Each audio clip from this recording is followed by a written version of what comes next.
Hi, I am Jeffrey Wernick, and first, Dennis uh, apologized because he's missed now several Mondays. Unfortunately, today he's attending a wake. My condolences to the family, and Dennis, we look forward to having you back soon. But I'm really pleased to have as a special guest today Bill Watkins. Bill Watkins is a research fellow at the Independent Institute, and his new book on the Constitution was just released. It's called The Independent Guide to the Constitution. He's also a who also has written several other books. Is Social Justice Just? He contributed to that one. A book on patent trolls, Crosswords for Liberty, and Reclaiming the American Revolution. I have actually read all of those except for the Independent Guide to the Constitution, which I'm in process of reading. So I'm really very, very fortunate that Bill has accepted to join Bruce and I today. Um, and and I encourage everyone to read the book. And I'm sure after hearing Bill talk, I'm sure that a lot of people will be very interested in this book. So I'm going to do a brief start. I am. I'm not someone who's a lawyer by training. I have experience with the law because I've negotiated a lot of contracts as a business person, and I like to be, an informed user of the law. So my opinion, based upon my sense of my own philosophical framework and my own set of principles, is that I think that basically when people get down and sign a contract, or people sign something on their behalf where people have granted their consent to, like we had with the Constitution. It was not like the Constitutional Convention got together and they decided in a room that they could bind the American people. No, they had to get the document ratified by basically essentially a supermajority of the people, and for people to be bound by it. And so I think that when you have people either signing a contract or designating people who negotiate on your behalf, and then like at a shareholders meeting, where you have basically a vote where you agree to a consensus mechanism where a supermajority ends up representing everyone. If you believe that's a legitimate way of a form of governance, that basically the people voted on the ratification of a specific document, and that specific document you could view as a form of a contract, and that specific document stated that there was a way of altering that document, and it was called an amendment process. So the document doesn't say that judges get to amend the Constitution. It doesn't mean the judges get to look for things implied, in the document. It means they got to read the document. The document's pretty clear in most respects. They talk about Article 1 powers. They're pretty clear what the Article 1 powers are. The Article 2 powers are pretty clear. I mean, so most of the things, it's really laid out in black and white. Who issues tariffs? Who manages elections? All this stuff they were pretty clear upon. So I think a lot of the disputes we see today is because of how the document has morphed over time, but the morphing has had nothing to do with people consenting to amendments. It has to do with the president claiming more powers or some branch powers, and then basically the court validating it even without any reference to what the founders might have meant by the words that were intended to meet at the time they wrote the document. And there's a pretty extensive paper trail associated with that process, because Madison has left copious notes, and the founders were great writers and letter writers. So there's a large body of literature to basically understand, what their intentions were in the documents that they signed. So I find that the only legitimate way of changing and altering the document is not through a court finding things that don't exist in the document, but by amending the document. And I think that was what Jefferson's intent was, which is why he suggested that the document have a finite life to it, and why authors, people like Lysander Spooner, said that basically the document has no authority because it can't bind people who are not signatories to the document. Now, I'm not claiming that if I took in a law school class and gave that as an answer, that I'd get an A or a B, I might get a law professor. Fail me for that. But as a non-lawyer, as a person who I think is a reasonably informed citizen, for me, it's my definition of what meets legitimacy. So, on that, I would like to first hand this over to our guest today, Bill, and then Bruce. So, thank you both. Hey, good to be with both you and Bruce today, Jeffrey. My take is I agree with the idea that the Constitution should only be amended through Article 5, and it shouldn't be through the courts discovering or updating matters as they see fit. I don't have a problem describing the Constitution as a contract. The framers more typically use the word compact, essentially an agreement between sovereign states. And when we say sovereign states, I mean the people of the several states, because the framers were clear at the ratification convention, the action of a mere legislature would not be enough to ratify the Constitution. The act of ratification had to come from specially called conventions in each state, where the people elected delegates to up or down on the Constitution. And they did this in their constituent capacity, the highest sovereign capacity known in the United States, the people of the several states there. Of course, a couple of states didn't ratify immediately and stayed outside the Union. Rhode Island and North Carolina were outside the Union for a while until they were assured that amendments would be adopted and were being adopted out of the first Congress. So I would describe the Constitution as properly a compact among the sovereign entities of each state, which are the people of each state, and agree with you that it can only be amended as set forth in Article 5.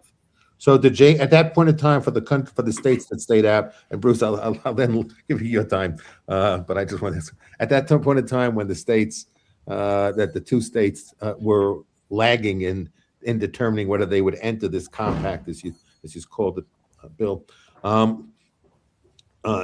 James Madison was not suggesting to George Washington, get on your horse. These are people treason. Let's conscript all the other states and let's invade them and take them over and coerce them to sign this document. Did either Madison or Jefferson, asked to do that, or was it acknowledged that they were sovereign states that could decide to enter or not, at their discretion, and they would try to encourage to enter through a negotiation process? No, that's right. Originally the preamble is written of the Constitution enumerated each state. We, the people of the states of, names each one. But when the framers realized that, well, maybe not everyone's going to join this union, that's where we get we, the people, and without the enumeration of states. So they fully knew that some states might stay outside the union, and there was no talk of military coercion against these two recalcitrant states. Bruce? Yeah, I'm reminded of a quip of Samuel Johnson. All theory is in favor, but all experience is against. I think your commentary about this being, a contract, and I think it's totally unworkable, and it's a cure worse than the disease. Let me begin by asking both of you if this is simply a contract that one party can exit at any time, pay damages if that's the contract remedy. Do you believe that you have authority on your own, wake up one day and say, I'm not complying with any laws of the United States. I'm seceding. I'm going to establish relations with other foreign countries. I'm going to be my own sovereignty. Is under your theory of contract, do you have the authority, because that's a typical contract remedy, to do that and simply exit out of the United States, just like, Rhode Island and North Carolina? I guess they deferred actually ratifying the Constitution. Bill, do you want to take that? Well, I would say, well, first of all, I'm not I don't buy into the each individual can secede. Why but I not? will, But pause there. Why? Why don't you believe each individual can secede? because the Constitution was adopted by the people of the states. I believe a state. No, it if says it's the people of the United States is the language. We the people of the United States. No, that's the preamble, which is not operative, Bruce. You have to look at Article 7, which says that the Constitution does not become operative until it is ratified by 9 states, and it's only operative among those states, so ratifying. True enough. I understand that. But it still speaks of, and you have to compare that, I believe, Bill, with the language that's quite different in the Articles of Confederation, which was the predecessor to the Constitution, which made it clear this uses the language that you've just described in the Articles of Confederation that are not there in the Constitution, saying this is an agreement among the separate sovereign states. And that language is not in the U.S. Constitution, in part because it was thought that all the separate states having their own independent sovereignty was creating chaos. Foreign countries were exploiting it. There are all sorts of protectionist barriers were going up. But it comes back to, if it's a contract, why aren't individuals entitled to walk away from the contract? They didn't have a chance to vote on it. And for they may have voted against it, for instance. When we look at the state ratification conventions, it was majority vote determined whether that state would accede to the Constitution. It wasn't supermajority. If a minority said, I don't want to join, why isn't the minority able to say, this is a contract, I'm not joining, you can't bind me? Why, in theory, is that not right? If every individual has separate sovereignty, unless they give it up in a contract, they can walk their own way. I'll give you my response, Bruce. Given me the fact is that I've already been self-described as an anarchist. Yeah. So I do believe that no document, should be able to bind to me, should be binding to me. So I think I should be able to have the right of exit as a philosophical point of view. I do believe that that's the case. Now, a majority of people will make sure I'm not able to exercise that right. But do I believe I have that right? Yes, I do. Do I believe I have the capacity of enforcing it? No, I don't. Okay. So given the fact that on an individual level, I think I should philosophically and morally have that right. I should not have to fund what I find repulsive to fund. So I should not, I view taxation as well as theft. I should not allow theft. So I mean, a lot of the things that Lysander Spooner, wrote about, I strongly agree with. Now, going back to what Bill has said, I think a more workable solution is, and that's why I gave the example of, like a shareholder in a company. A shareholder in a company, yes, a shareholder can exit, by no longer being a shareholder, but as long as they're a shareholder, that they could, then they're accepting that there are certain governance rules, and they're voluntarily entering into those governance rules, and they have a way of exiting. They could sell. Yeah, but pause just a second, Jeffrey. Pause for a second, because you and me, none of us on this program agreed to anything.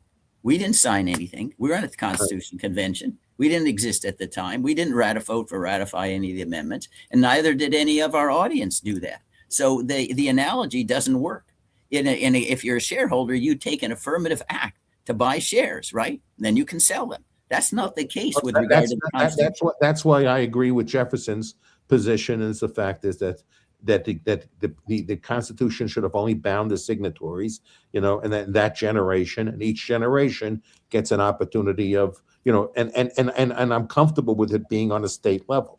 But why are you comfortable, Jeffrey? And the state boundaries. Wait, Jeffrey, pause. Okay, sure. We got to go back to first principles. Why? The state boundaries were all artificial. Nobody voted on them. It was the king who gave these charters. What's so sacred about these boundaries? Completely artificial. Nobody voted on those boundaries. They were just imposed.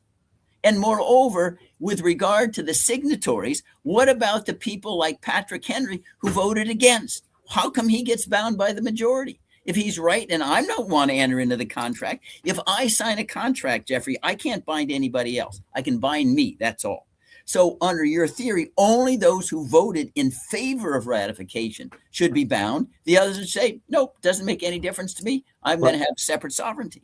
I think I've already stated, Bruce, at least from my position, is, and when I include Bill as much as he wants to participate in this, is, and I don't want us just to get caught up on this issue, because I'm sure there are a lot of things we agree upon, and let's not just focus on what we disagree upon, so we don't have to spend the whole hour on this, narrow conversation. But just let's say is, I'm an anarchist, so I don't believe in any government, and I believe I have the right to exit as a sovereign individual, and I think everything is artificial. So I think any documents are artificial documents that I have not personally, individually, consented to. So I don't believe anyone consent on my behalf.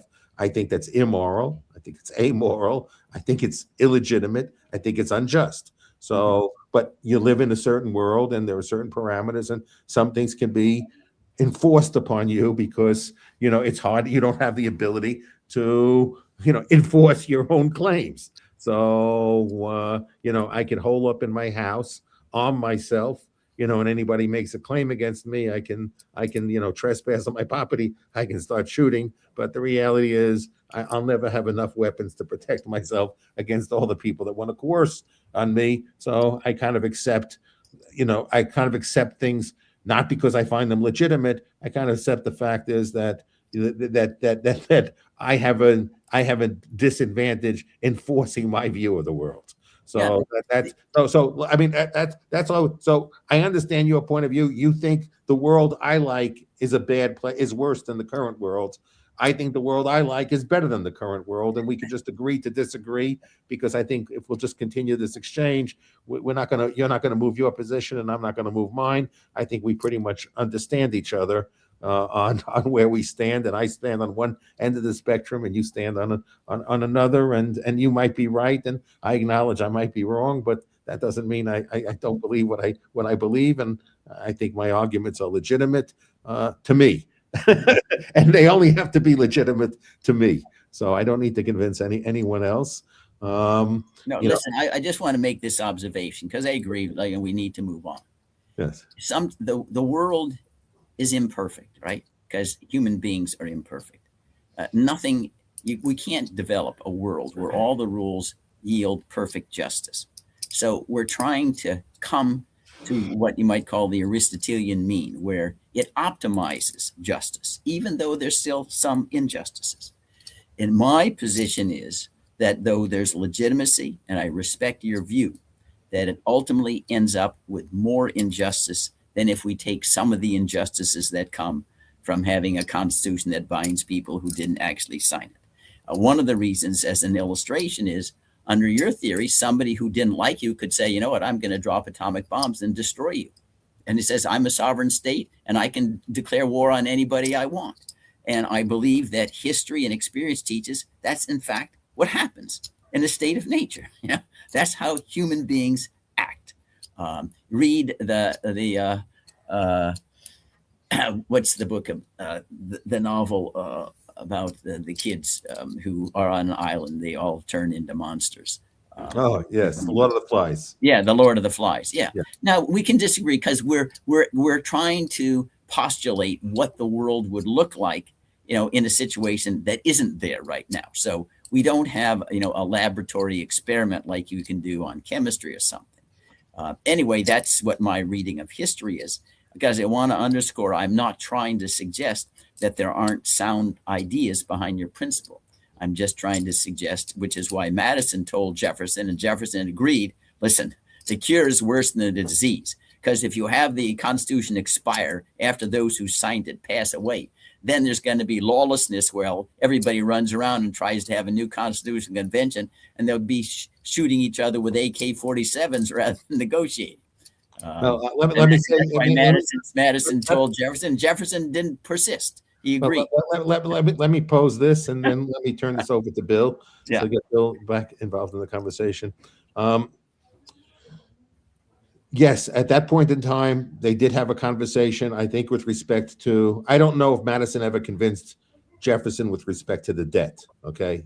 No, the debt was different. So the debt is different than renewing the Constitution. Constitution. Yeah. But then, I would pose a different question: is if Madison woke up today and saw the document and was reading the opinions of the Supreme Court and the assertions of claims and referencing him back to what we see today, okay, Madison might reconsider, where he went wrong, okay, and might have said, maybe Jefferson didn't propose the right solution, but maybe Jefferson understood the problem better than I did, okay, because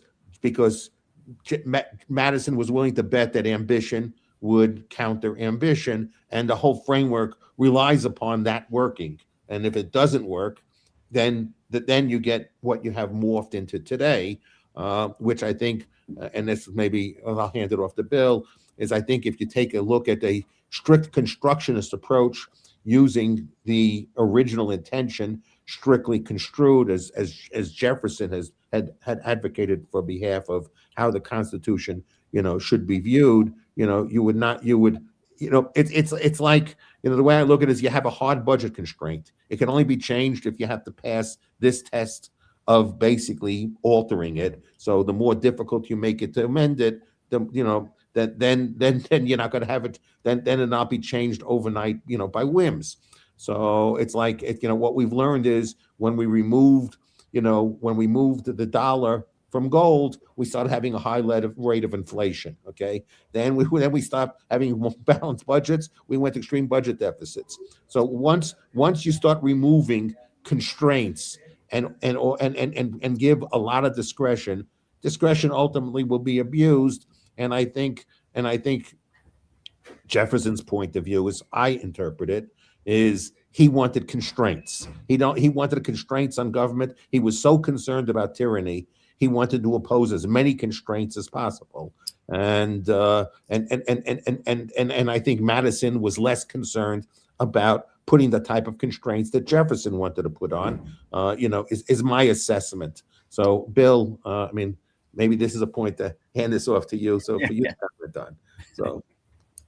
I think you make an interesting point. I believe it was Lance Banning and his Sacred Fire of Liberty, a book on Madison, that Banning argues that perhaps if Madison could see what happened in the future, maybe not even as far as our future, but certainly today, that the Constitution might have had a third non-signer at the convention, though we all know he was the quote-unquote father of the Constitution, prime writer of the Virginia Plan, etc. But yeah, I think you make a valid point that where we are today is so far removed from the structure foreseen that I would even think Hamilton might even cough a little bit. No, I mean, I'm not disagreeing with both of your observations.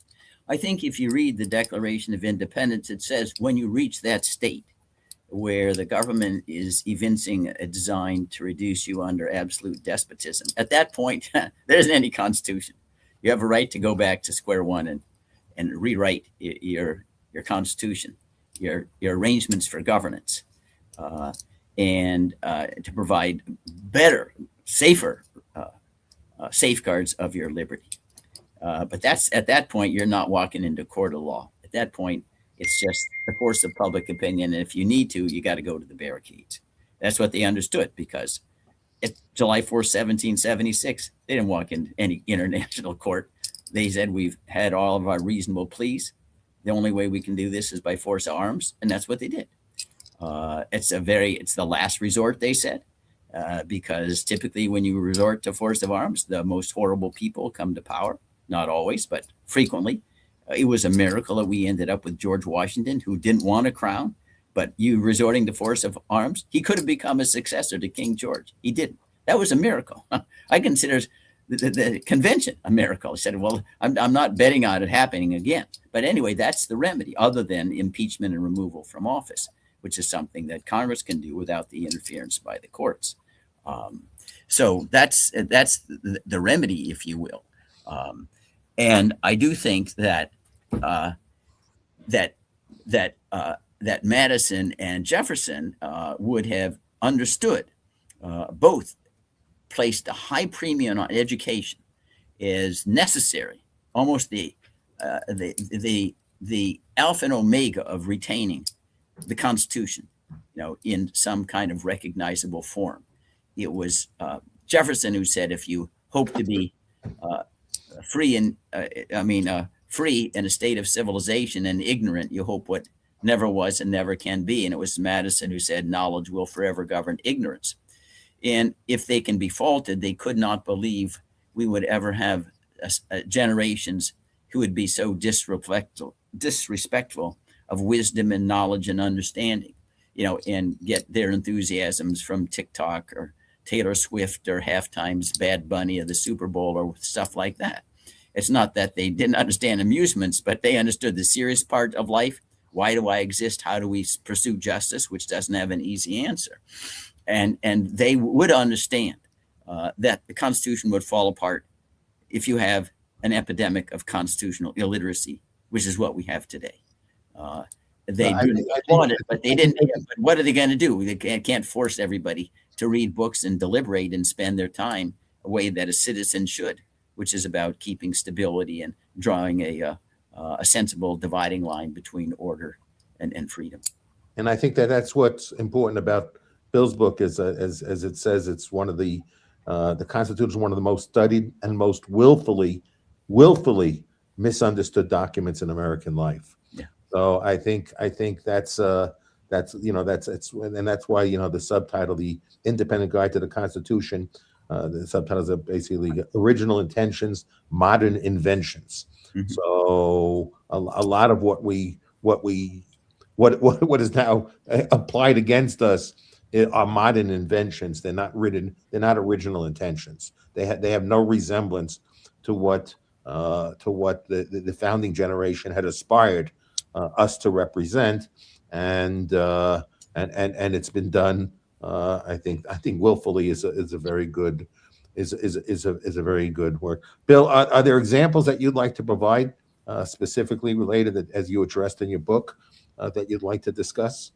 Well, I think we could just pick two. Sort of the engine of the modern state is the Commerce Clause and the spending power, neither of which are anchored in any original intent of the framers. Obviously, for the Commerce Clause, one, and I think Bruce mentioned this earlier, the establishment of a free trade zone, essentially, between the 13 colonies there.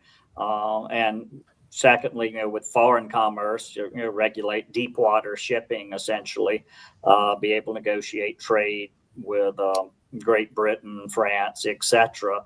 there. And it was this traffic in good commodities that the framers were making regulating.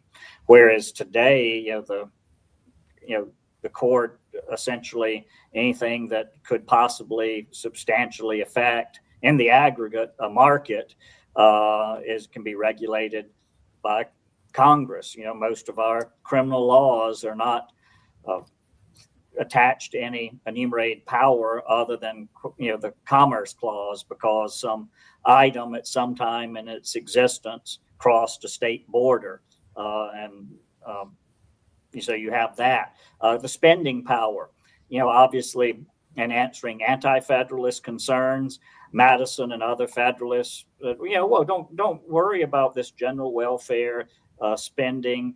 There's a list of enumerated powers. For goodness sake, why would we have that if we could spend and do whatever we wanted outside the enumerated powers? And of course, Supreme Court in the New Deal looked at Madison's position and Hamilton's position, and frankly, sort of a Hamiltonian combination with Joseph Story, and said, yep, you don't really need an enumerated power as long as you're spending for something you're not violating the Bill of Rights, it's intelligible to the states, etc. It's all good to go there. And that's really the twin engines of the modern administrative state that we have today. and the interpretations used on those two clauses are completely unmoored from anything that the framers understood or promised. Yeah, but I think Bill, you omitted another contributing factor, which is the income tax amendment. Up until the income tax amendment, there wasn't a whole lot of money to spend anyway. We were running surpluses, so there was much less mischief that could be done with a spending clause. Initially, Jefferson was cutting defense spending. I think he was the only president ever who slashed defense spending. This is before the military-industrial complex. But even then, it was all supported by tariffs and excises, a little bit of sales, but not much. And it was really the income tax amendment which gave leverage to the federal government through the spending power, for sure. It goes back, however, to the understanding that you need a citizenry of critical thinkers, because the framers understood that there are going to be technological changes. There were technological changes prior in the centuries before 1787. They knew that. They were very, very literate people. If you look at, and there's certainly sensible reasons for departing from the text of the Constitution. For example, in identifying the powers of Congress to create an army or navy, it doesn't say anything about an air force, because they couldn't think about an air force, right? So nobody really thinks, well, Congress can't create an air force or have a satellite space division because it's not written there.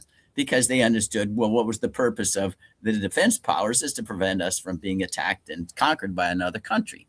Similarly, I think, although it took a while, those like Brandeis and Holmes, those who were drafting the Fourth Amendment, when they put in, you're protected against invasions of persons, houses, papers, and effects, they didn't use conversations at that time unless you're eavesdropping. You didn't have telephones, you didn't have telegrams, you didn't have emails.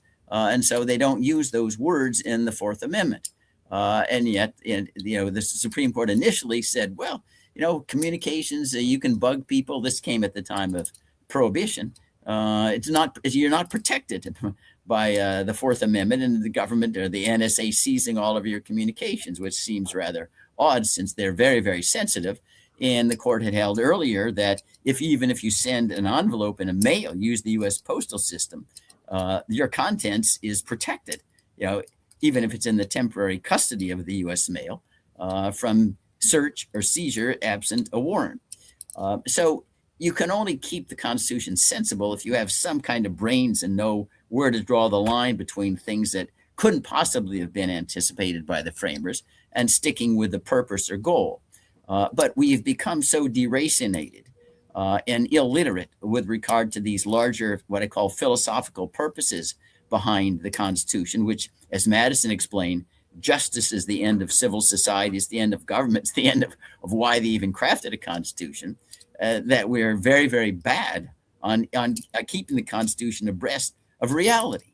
And that's why people say, for example, well, there weren't nuclear weapons at the time of the Constitution, and therefore presidents can go to war on their own. Really? So we get all these ridiculous things, Korea and Vietnam, whatever. Well, no, that wasn't the reason why the war power was entrusted to Congress. It wasn't because of nuclear weapons. You read Madison and all the others, including Hamilton. The war power is entrusted to Congress because everybody knew, other than George Washington, those who would occupy the presidency would have an incentive to aggrandize power by concocting excuses to go to war.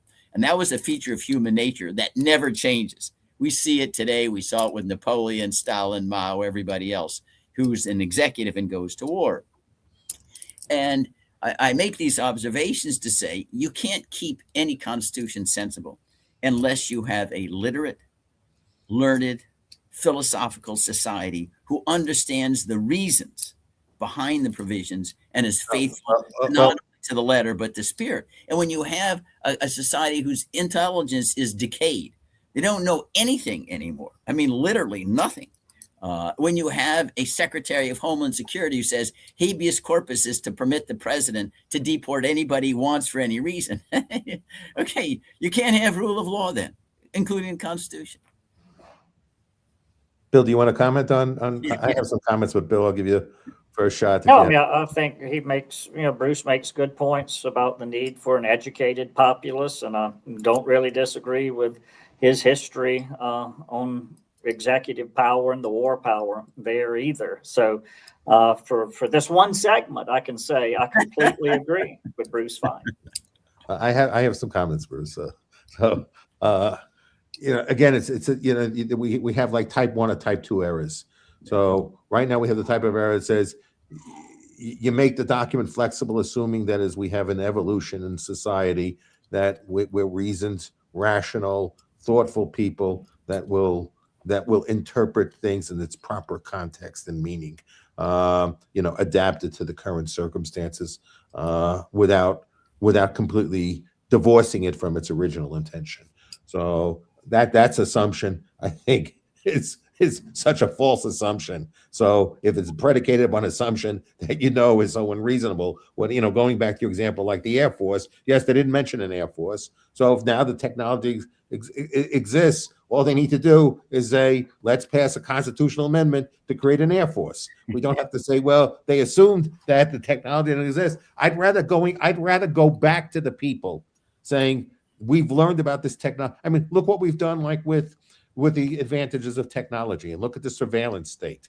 Okay, look at the fact of the application of third-party doctrine. This is the type of stuff that we should expect if they don't have to come back to us. So the less things they have to come back to the people for authorization on, you got to assume they're going to continue to accumulate more power for themselves, and the only way to constrain them is to have to go back to the people themselves rather than just going back to the Congress. So yes, I would prefer that if they say, gee, new technology out there, we now can defend ourselves with an Air Force. Let's have a constitutional amendment to now have an Air Force. So, and then the people can say, gee, do I want to give the government the ability to arm itself even more than it already is armed? I mean, so then you can have a national debate and get the consent of the people before it's done. Right now, essentially, all this is done without the consent of the people.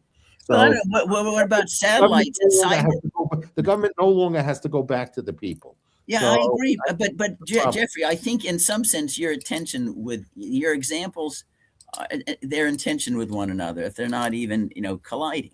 For example, let's follow through with regard to the Air Force, because then you would have to have an amendment for satellites, cybersecurity, because there are new armaments all the time that wouldn't possibly. Yes, I think yeah, that's not something. And you would need to amend the Constitution, and I understand that's possible, but you'd keep having to go back over and over and over again. Bruce, you can amend the Constitution to give more Article 1 powers. I mean, that's the point. I understand. Right now, these are taken in an extra constitutional. Well, but I don't. I think these are all inventions of you assuming reasonable people will have. Your assumption is we're going to have reasonable people checked by ambition. Okay, we've had 100 years of history showing, more than 100 years now, since 1913. I says, maybe people might have different dates, where essentially we don't have ambition checking ambition. We don't have reasonable people. We've just seen the expansion of power, and we've seen everything that we were warned not to have. We were not supposed to have too much factionalism. We were not supposed to be running deaths. And the worst thing was a single party rule with a lot of debt and a standing army. That was like the worst vision that they have. I mean, what do we need to say to sit back and say is this concept? What the practice of our government today has no relationship with our original document, and the most important changes that were done were not really done by amendments. Okay. The Civil War amendments were important amendments. I think that was a very important.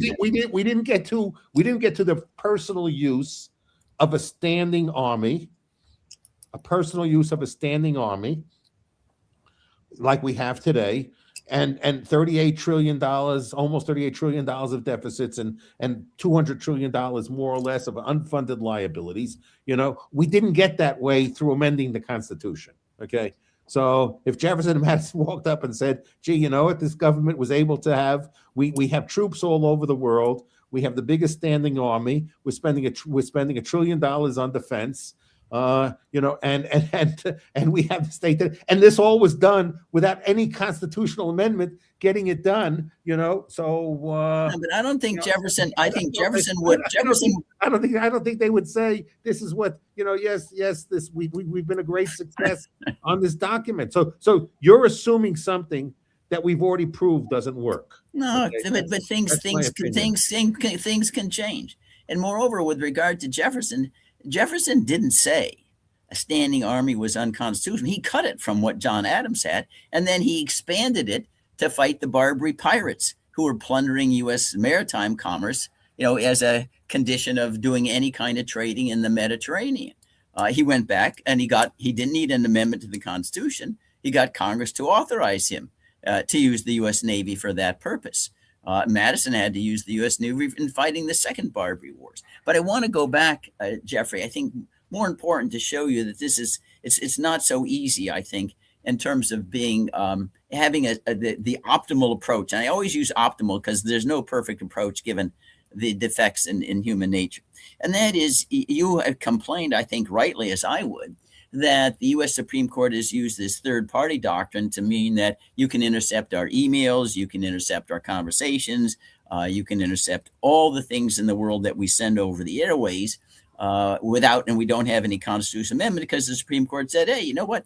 These aren't covered by the Fourth Amendment. You share it with anybody else, even electronically. It goes back to the Olmstead case saying, hey, the Fourth Amendment only protects against persons, houses, papers, and effects, and therefore nothing else is protected. But you're saying that's wrong, and I agree. I mean, it was Scalia, who's an originalist, who said, no, if you stand on a sidewalk and and you take some instrument that can identify thermal bursts in a home to see if marijuana is being grown, he says, without any warrant, that's an unreasonable search and seizure.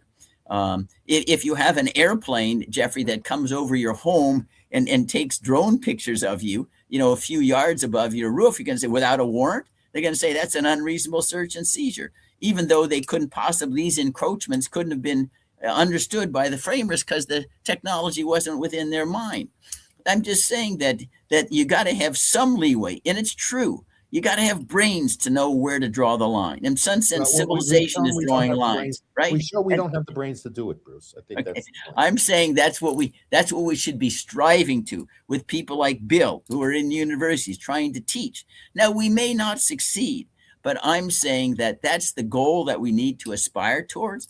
And if we don't succeed, all right, we're going to end up with despotism, to be sure. If we do not have people who know how to think and deliberate and understand justice is the goal, as elusive as it may be to define, we're done as a self-governing people where liberty is our glory, not power and raw, naked authority to run roughshod over anybody who doesn't have a gun. And then maybe that's where we're going to pass away there. I just want to be on the barricade that says, okay, I want to die on that hill. Education, wisdom. Bill? I think Bruce could add virtue there as well, with the classical Republican tradition that you couldn't keep a republic without a virtuous people. And you just have to turn on the television or go somewhere on the internet to figure that has been long gone. So that combination, what Bruce has pointed out about an educated citizenry that can think, that cares about something other than their own comfort, and a virtuous citizenry as well. Without that, you turn out the lights and it's getting dim in here. Yeah, I agree. And it may be that we're going to pass away because of that cultural phenomena. We think it's not likely because, in terms of infinite time, we're just like a blink of an eye. And so since our lifespans, at least our corporeal lifespans, are limited to maybe 100 years max, and in infinite life, that's like nothing. And so we think because if it hasn't happened in our lifetime, it's not going to happen. But it is going to happen. And maybe it's not going to happen for 20 years, 50 years, 100. It is going to happen. And we're going to be eliminated, and the universe and the galaxy, the Milky Way, will write us off as completely insignificant because we didn't use our brains to make us more than just apes and animals. No, I still, I still, I, when you design a system where the expectations of the ability of people to sustain that system, is not likely, you've designed poorly a system. Okay. But So there isn't any alternate system. All I'm saying is, Jeffrey, it's poor, but it beats all the alternatives. What Churchill once said about democracy: it's really bad and stupid, but all the other ones have been even worse. That's going to happen, no matter what system you have. but first, I still want to get back to the example you gave. Okay. The example you gave is, you assume that there's a document written, technology and other things evolve over time, and you assume reasonable people will construct that into the context of the meaning of what that original document intended, and they will be faithful to that. Okay, you assume that'll happen. Okay, I assume that'll never happen. Okay, and I think that it hasn't happened. So now the question is, which do I prefer? Mm-hmm. Do I prefer something where every time, every little change needs to be a constitutional amendment, or do I prefer to give discretion to 9 people who supposedly are possessed with a wisdom that makes them something far to that they become the philosopher kings that the Greeks talked about? So I'm not interested in being governed by philosopher kings. What I am being more interested in is that if it's a choice between, does the government come back to me too frequently or not enough? It's again the type 1 or type 2 errors. Which mistake do I want to make? The mistake I want to make is I want the government coming back to me too frequently rather than not frequently enough. The choice you seem to be making is that you're okay with a system where the government, where you'll give a lot more discretion to the government, and you'll keep hoping that education and virtuous people, will emerge, and they will present this check on the system that so far that hasn't worked out too well. So I want the remedy to be, we've tried giving these people the benefit of the doubt. They've proven that they don't deserve it.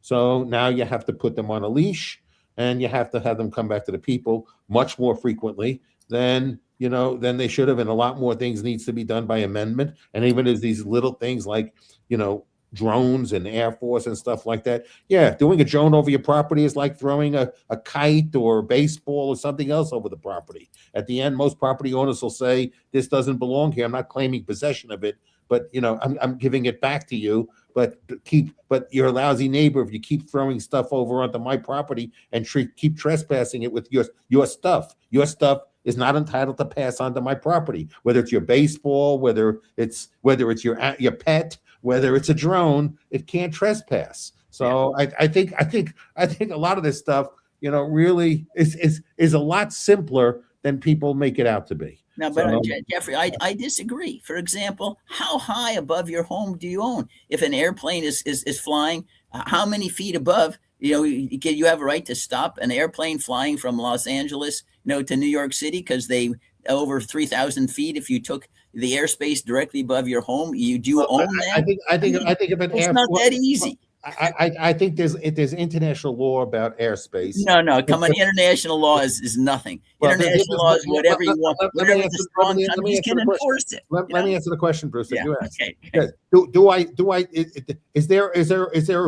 There is something called rights of easement, right? Where people you come property that people have a right to easements on land. Yes, yeah. Easements on land. So to me, it's the same concept of their easement. We have a sidewalk across. We live in a house and we have a sidewalk, and people can walk past our house. Okay, but they can walk past our house, but they can't. As the example you just gave, they can't use some sort of technology to look inside my house while they're passing by my house. They can't trespass on the privacy of my house. So they're not entitled to observe me. They're just entitled to go by. That's the purpose of it.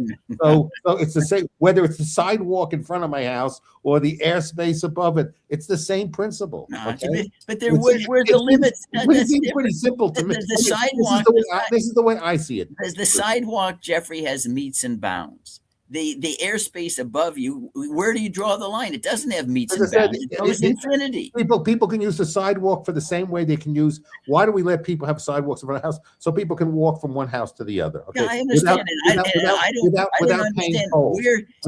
Somebody could say, where in property does it say, if I am legitimately on the sidewalk and I want binoculars, and the argument is, if you don't want me to see into your house, go put in and don't have any windows. That's your problem, not mine. I have a right to use my binoculars wherever I want.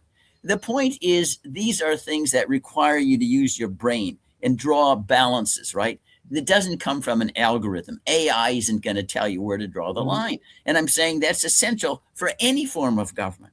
You have to have some discretion. It shouldn't be limitless discretion. And people who are educated, even if they can disagree at the small points, they have a general in orders of magnitude. Yeah, this is kind of the line that you draw. Like yelling fire in a closed theater. But if you don't have any education, it's out the window. You can't have self-governance without education. It'll all be at that point. It's just going to be majority oppression, because the majority can get it wrong all the time. This idea that we have to obey the majority. If the majority said, you know what, we're going back to the geocentric theory of the universe, are we going to accept that as being acceptable? Are they going to say pi is 3? Oh, okay. Majority is there, but they can get it wrong. They can get it wrong all the time too. Let me ask you a question. Yeah. If I'm the FBI or CIA or whatever, without a warrant, can I go in front of your house, put my binoculars in, and watch you all day long? You may be able to under the existing rules. It's unclear given the Supreme Court's decisions on this court. So I don't ever need. I can drive in front of somebody's house with surveillance technology, and just sit there and not get in a warrant and use whatever technology appearances and do this all without a warrant. You're saying that that's allowed? Yeah, if they're, I don't think that they could target you because of your race or religion. No, for whatever reason, they just want to go up. If they just wanted to sit there, yeah, I think that probably would be permissible. They said, yeah, well, your house is exposed, third-party doctrine. That's your problem. I mean, right now, Jeffrey, you walk outside and there's and you have a drone taking videography of you.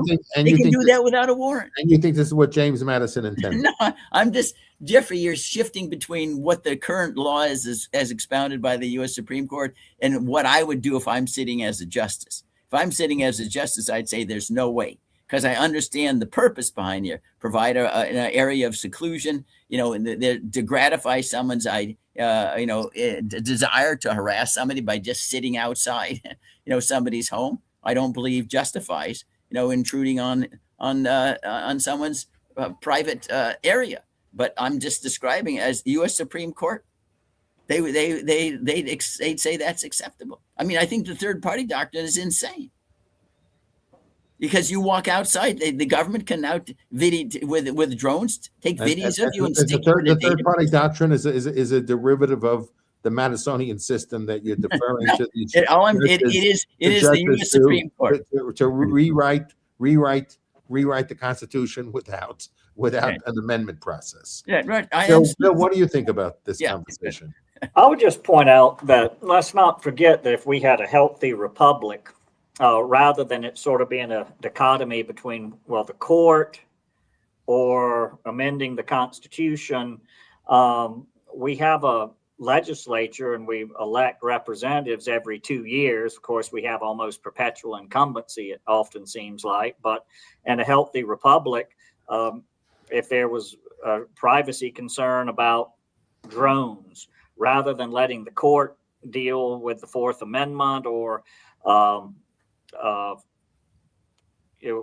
trying to amend it, Congress could simply amend the federal rules of evidence, for example, and prohibit introduction into court of drone photos of taken of Jeffrey's house without a warrant or whatever.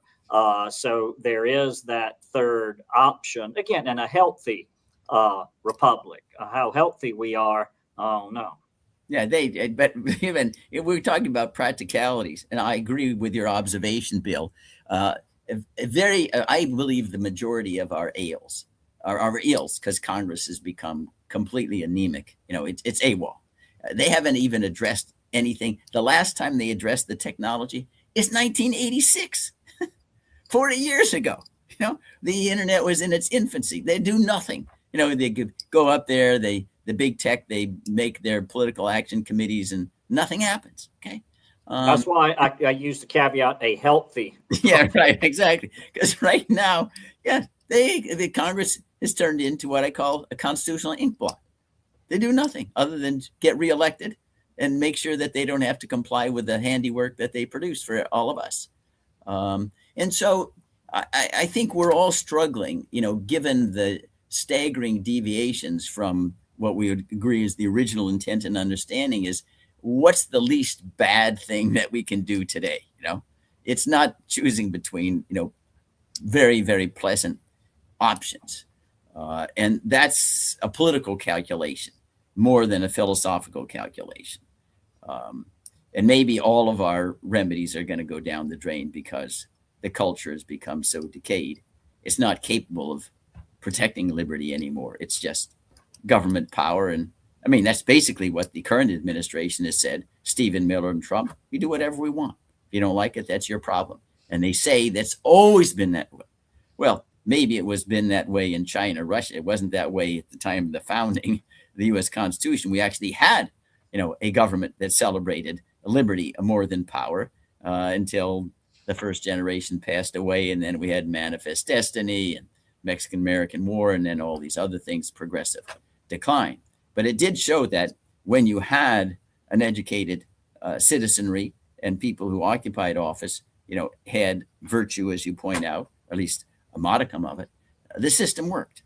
But then when they passed, it's been a one-way decline. And I don't know whether no other empires ever walked back from the precipice. We would be the first one if we accomplished it, but we're certainly not going to do it with TikTok and amusements substituting for wisdom and philosophy as the centerpiece of our civilization.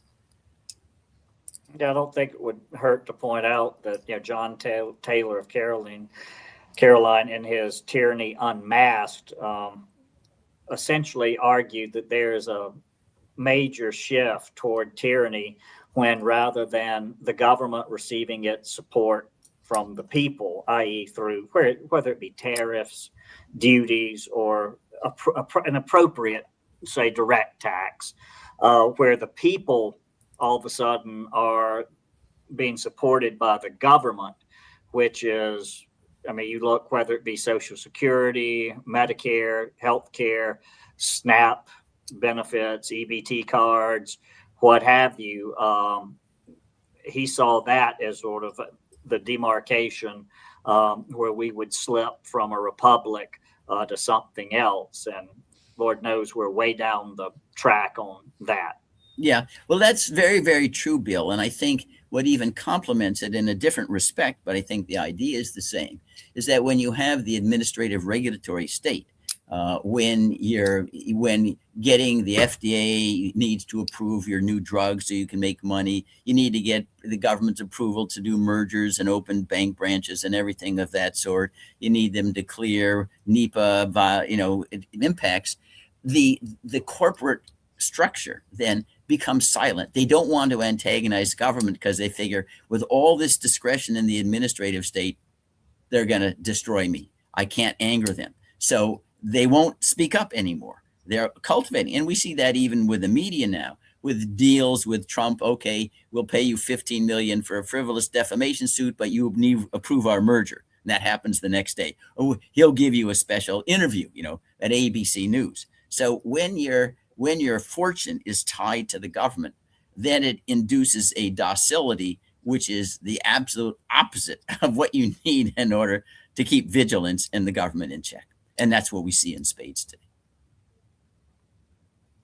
Yes, I strongly agree with that statement. I mean, it's can we say we really have a society that has free speech? Yeah. You don't have a society of free speech if you look at the trade-offs between me speaking my mind and not getting deals approved and by the government. The people who I have to ask for permission for will stop granting me permission if they check my social media and see things they don't like. Then the question is am I likely to say I'm better off just keeping my mouth shut? Exactly. So or I'll falsify my preferences. So then what happens to public discourse when it becomes when basically one group gets its speech amplified because it's consistent with what those in power prefer, so it's consistent with their preferences, and then the others that would counter that speech remain silent, or they mimic the speech of the ruling elite at that point in time. Yeah. So then are you really getting any sort of real public debate on anything? So it seems that vesting that power doesn't seem to be conducive to it really enlightened rational dialogue on policy, because if you disagree, there's a significant cost. There's a cost of disagreeing, and there's a benefit of agreeing. Right. So yes, I'm allowing everyone to speak freely, but everyone who agrees with me, I'll give $1 million to. Yeah. And everyone who disagrees with me, okay, will be put in jail. Okay. So how many people will end up? Maybe some people will stay silent, or maybe everybody will end up agreeing with me, whether they really agree with me or not. That's kind of like our society today. So so we have the illusion of free speech. We don't have free speech. We have a lot of, I think, either people silent because they think silence is golden in the sense that you won't suffer adverse consequences, or you have preference falsification because that produces a benefit to you that's more valuable than circulating truth. Okay, so that nobody will listen to. So these are all perverse incentives. And I don't know how we can get any form of decent government with all these perverse incentives. And all these perverse incentives are, as what both of you have pointed out, they're a product of an administrative state. A state where you have to ask for permission for a lot of things that Thomas Jefferson and James Madison never would have thought that you need to ask permission for all the things that we need to ask permission now. So, to have a government that spends 3% of GDP that's funded by excise taxes and some tariffs, as opposed to a government that has the amount of volume of rules we have of the regulatory state, the administrative bodies, that almost everything you need to do in your life, you need to ask permission for, from somebody, in the government, and they have pretty broad discretion on whether they grant that permission to you or not. It's not like there's a lot of due process involved if you're denied, if you're denied it. So all these are perverse incentives that basically rewards people for being obedient and compliant, and significantly punish dissent. So in an environment like that, how can you really sustain a republic? It is. Well, that's the challenge that we confront today, and the government keeps growing bigger and bigger all the time. So I don't know. I mean, the fact is, we may be destined to pass away. I don't know how you. And I think my point is, going back to the beginning, and maybe Bill will either agree or disagree, but my point is, I viewed Jefferson as more concerned about tyranny than Madison, and I think Madison believed he could engineer it better, and I think Jefferson was was more skeptical of that, and maybe he couldn't be a better engineer, than Madison. Of course, if Madison would have listened to Jefferson with respect to putting in a limit for that all debts had to be paid off, in people's lifetime, and you cannot be an intergenerational transfer of debt, we would see a lot smaller government today, if we couldn't do that. So just putting that into the Constitution, I think would have made, had a material impact. Unfortunately, Madison was overconfident in his ability of ambition checking ambition. No, well, I think number one, remember, Madison was appointed by Jefferson twice to be a Secretary of State. So Jefferson had great confidence in James Madison. In fact, he wanted Madison to move to become a next door neighbor in Virginia, but Madison understood he'd be there all of the time. He wanted an independent existence. But I think that you're doing an injustice to Madison here. Madison believed that not that human nature could be turned into everybody being Sir Thomas More or a virtuous creature. He understood that George Washington's were 1 in 1,000 years, but he believed that if you actually honored separation of powers, that you didn't have to rely so much on virtue. You would rely upon people pursuing their self-interest would still block each other from exercising a controlling or a tyrannical power over anyone else. And I do think that without the 17th Amendment, the income tax amendment, you didn't necessarily need the prohibition upon debt transfers because there wasn't all that much debt. We had paid off all the debts that we had incurred during the Revolutionary War by the early 1800s. I mean, Albert Gallatin, our Secretary of Treasury, was running surpluses at that time. That was within less than 15 years after the war had ended, 1783. And I believe that we were not running these huge debts that we now encounter. Up until who appointed Gallatin? Thomas Jefferson. Yes. But and it's his statue at the Treasury Department, right? Not Alexander Hamilton. It's Gallatin. And what did Jefferson do? I think he cut spending. He cut the military. He cut spending. He cut the military, and he acquired. Well, yeah, but Congress had to appropriate $20 million to acquire Louisiana in a treaty. And he still cut spending, right? And he still cut spending overall. Yeah, they were running surpluses. They had a sinking fund to retire the debt that was incurred during the Revolutionary War. And I do believe that without the income tax amendment, the United States would be a totally different country today because we'd still have to actually rely upon different sources of income and people weren't going to pay, 500% tariffs, and create monopolies domestically. That just wasn't politically viable. And I don't think we can fault Jefferson or Madison for not anticipating the 17th Amendment ratified over 100 years later. I mean, they had clairvoyance, but not that much. Bill, comments on this? No, I mean, I think Bruce's point about the 16th Amendment, the income tax amendment, is good. I would argue also, I guess, sort of in defense of Madison, that had the federal government existed within the enumerated powers as he and the other Federalists promised, if we could go down the list of what we're spending money on, how much of it is outside the scope of what the federal government is charged to really do. Obviously defense is a big exception to that. Of course, it's not really defense today. It's more, the imperial budget, which was not intended anyway.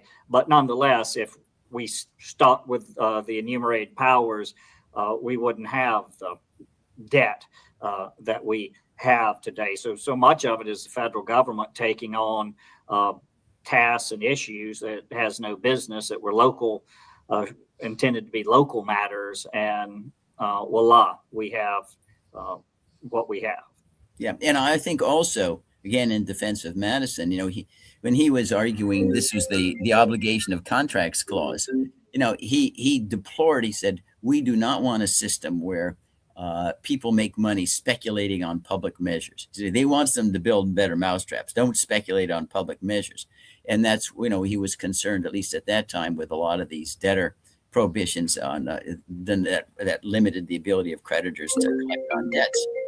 But that's what, and he understood that he doesn't want people out there. He doesn't want lobbyists who get money speculating on public measures. He wanted them private measures to focus like Adam Smith, on building the better mousetrap and having the invisible hand make people wealthy only by doing things that other people want them to do by showing how much money they're willing to pay for it.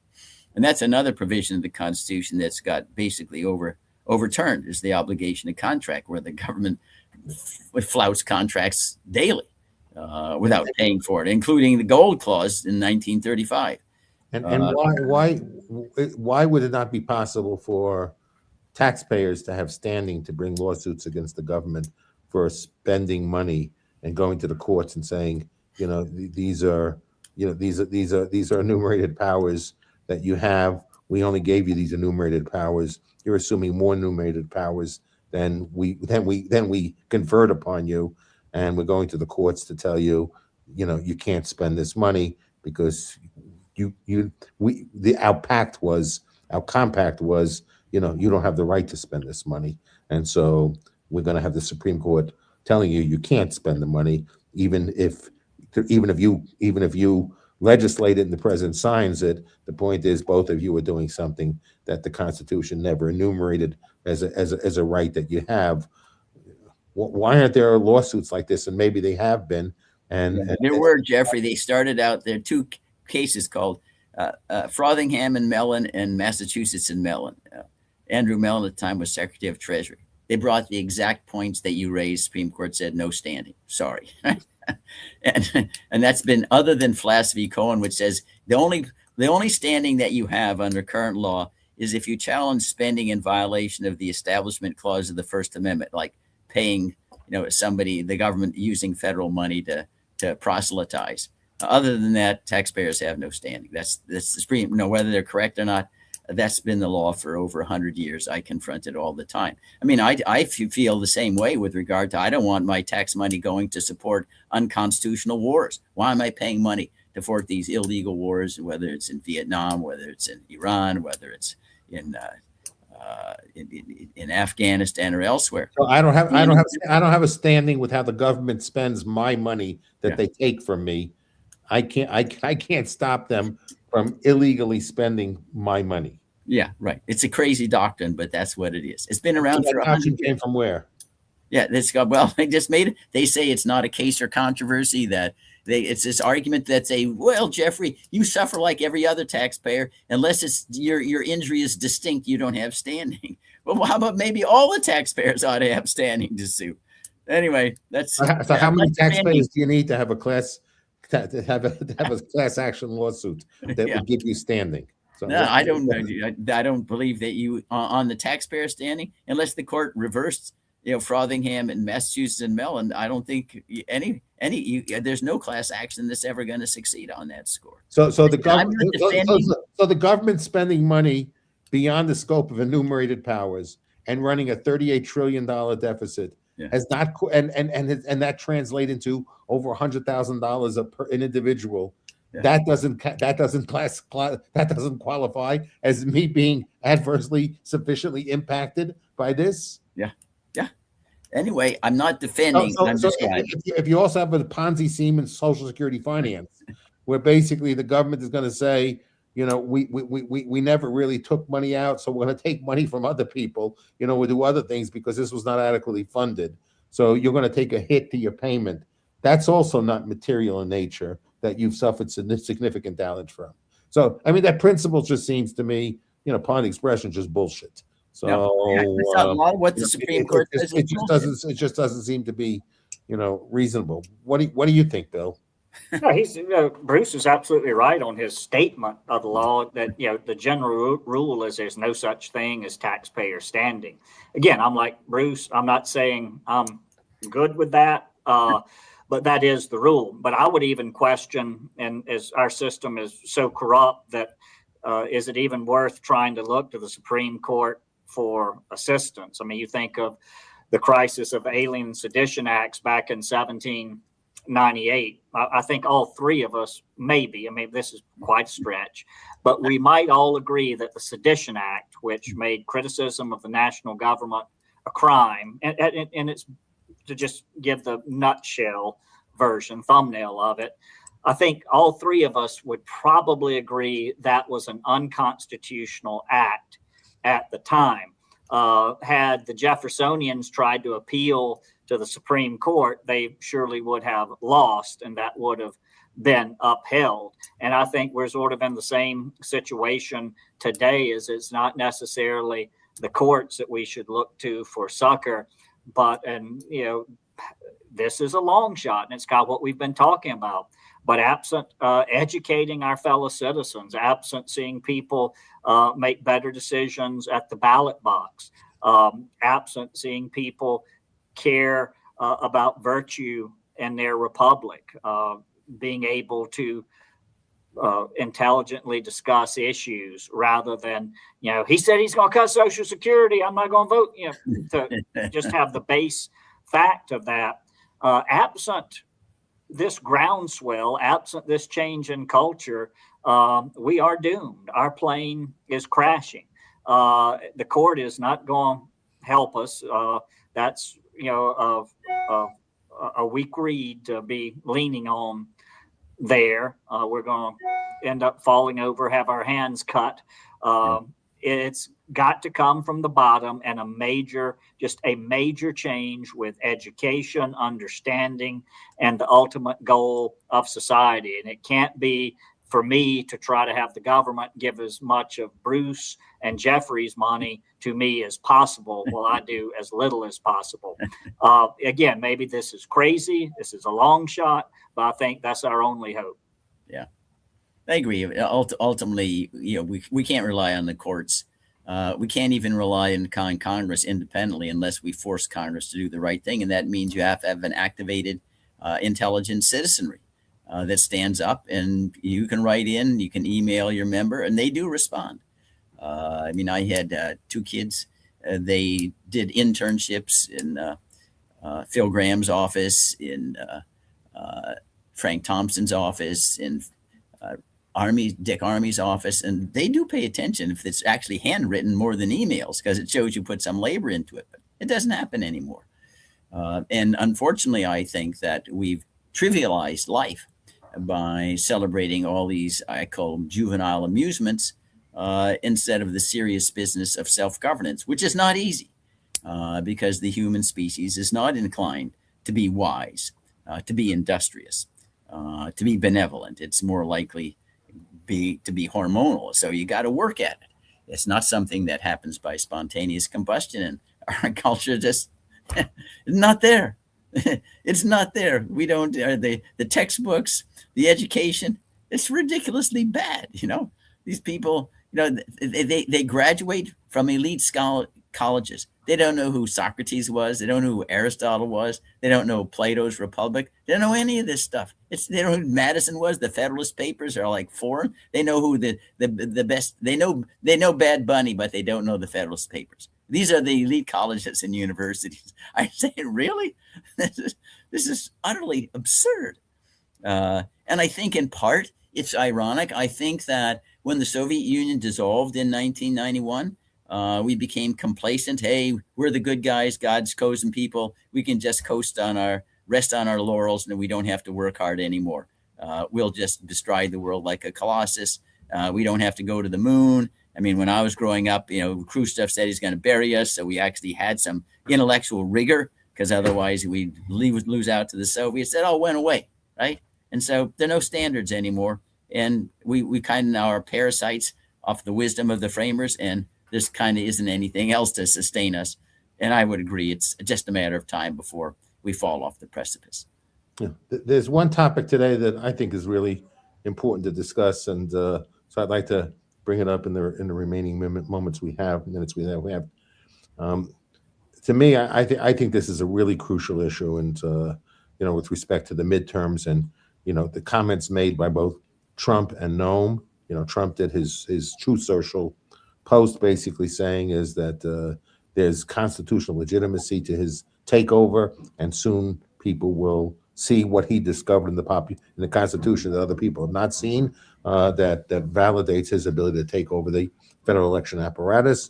And then you have Kristi Noem's comments about considering this national security infrastructure, and I guess soon voter registration will be embedded into that national security infrastructure. So they're looking for, as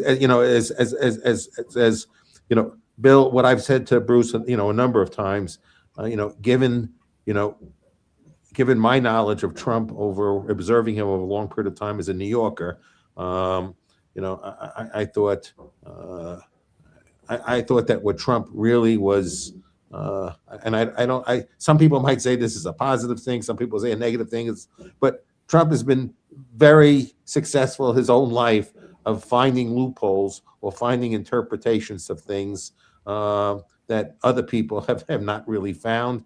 People can question how borderline they are or not, but he certainly is not someone who says, this is the intent of the law and let me operate within the intent of the law. He says, where can I find the exception and make sure that I'm the exception? So, and he's been skillful of that, throughout his entire life, and he approaches that now. And that's the peculiar thing about the Justice Department now, is that they're not really expected to uphold the law when it's convenient for him. They got to figure out ways to get around the law so it doesn't do what really was intended to do, and they're looking for loopholes, which is kind of perverse in of itself.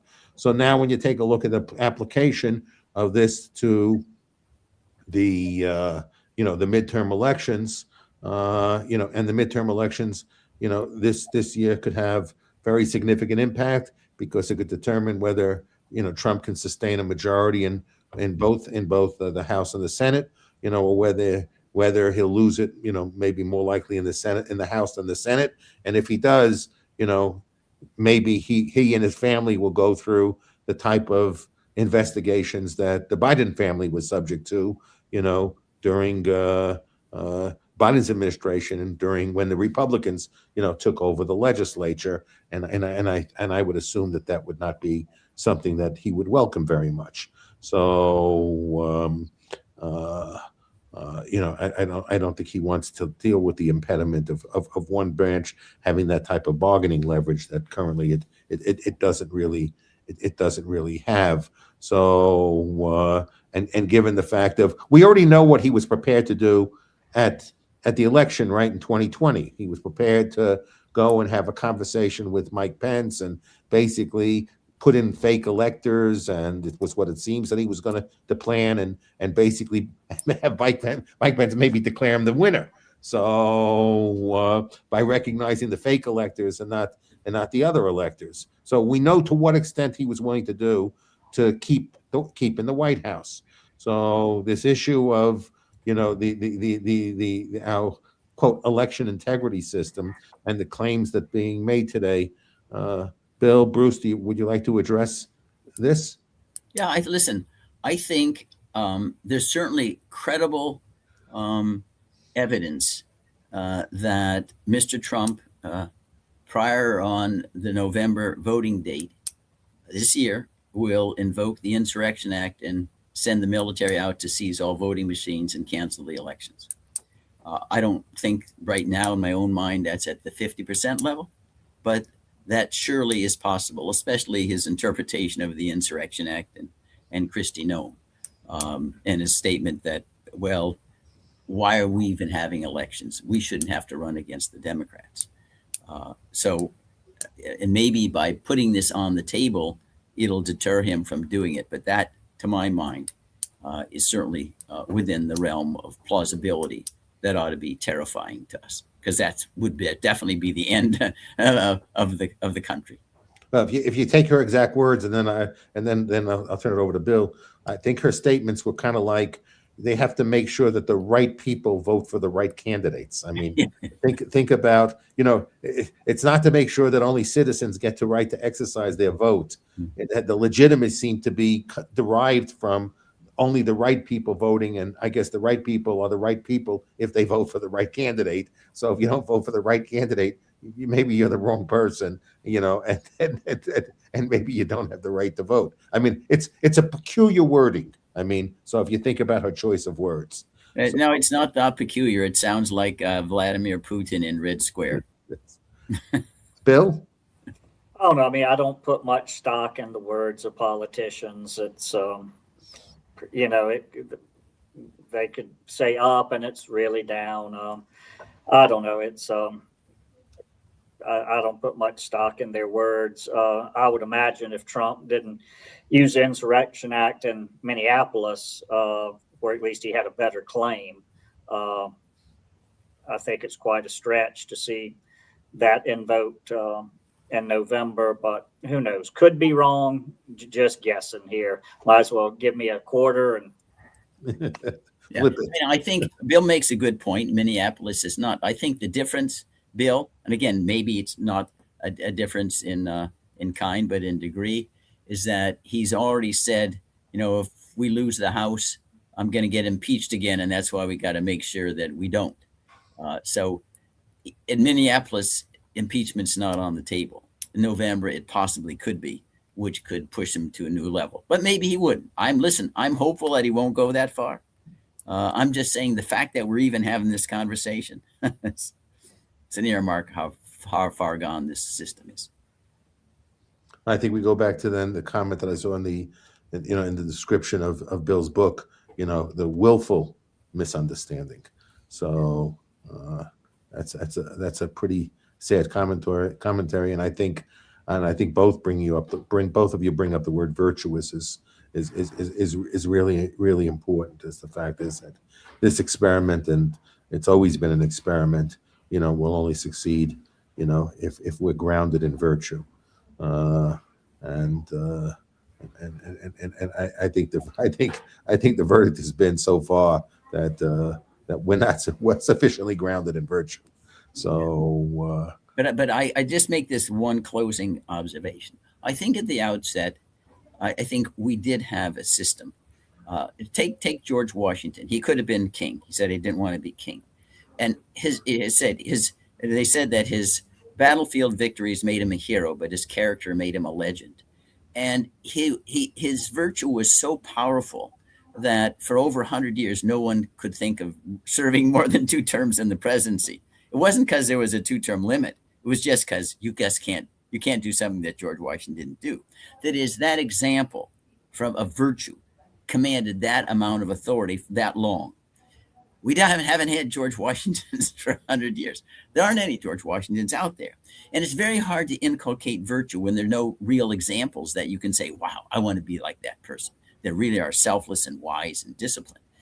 And just reading about it is good and important, but without a real example, and most people today, certainly going through the elite schools, they don't even know who George Washington is, other than George Washington University or something of that sort.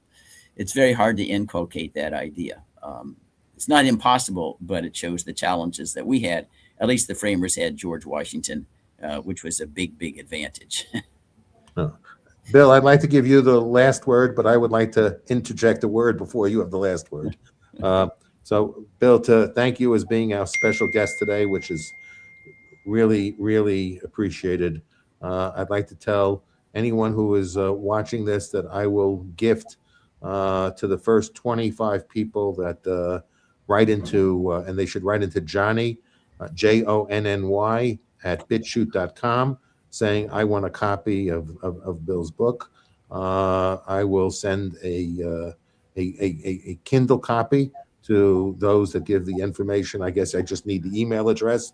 And so for the first 25 people, just write to Johnny, Jonny, at BitChute.com, and tell Johnny that you want a copy of the book. And for the first 25 people that write into Johnny requesting it, they will get a gift from me as my way of thanking Bill for appearing today. So, Bill, as a special guest today, please wrap up this conversation for us. No, guys, I've enjoyed the conversation. It's good to talk about fundamentals, as we have done a lot today.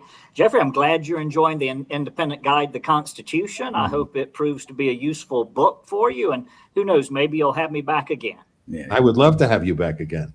So anytime, just Bill, anytime you want to come back, anytime there's anything you want to talk about, either just on a one-on-one podcast with me or to join the panel with Bruce and I and Dennis when he gets back, just feel that you have an open invitation to participate as frequently as your schedule permits, and any topic you want to talk about with respect to your book or anything else that calls your attention and you just want to have it on the Wernick files, you have an open invitation. Just text me or email me, and we'll work out the logistics. Much appreciated, gentlemen.